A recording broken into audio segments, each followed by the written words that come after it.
back in the day, right, like, you see those very old pictures of these old investment banks or just banks of the time in which they have those, like, giant chalkboards, and there's actually men on ladders that are, writing out numbers and with calculators and doing math in their heads, etcetera, of all of these, like, giant spreadsheets and chalkboards that people used to, in the historical times of finance and the beginning of the industry. That's how people operated. And then everything kind of from there up until, the 1970s, 1980s was all done by hand. So you'll actually hear old stories of people who work in investment banking or in finance in the before computers and whatnot. Like everything was done manually, literally by hand, right? And then you have your spreadsheets, and then you have all of these different tools that over time, right? Like it's become from the most manual thing from every single little calculation. And then you see over time, there's so much change that's happened in the industry in which,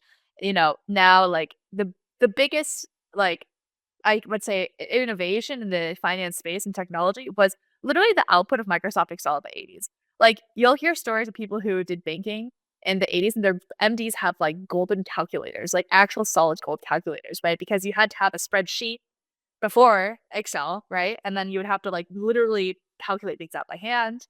And then now, obviously, Excel was monumental for the industry and many industries in terms of how do you organize and collect data in a way that's presentable and automatic in terms of all the inputs and outputs that you get from there. But one thing that has always sticked with finance is that the entire industry is still very manual in terms of its processes, right? And so now with the future of AI and now with how everyone is moving towards efficiency, making all these processes more efficient, now is actually the time for change in the industry, which I think is going to be as big as Excel was in the 1980s for the industry. What AI is going to do is going to be very equivalent to that.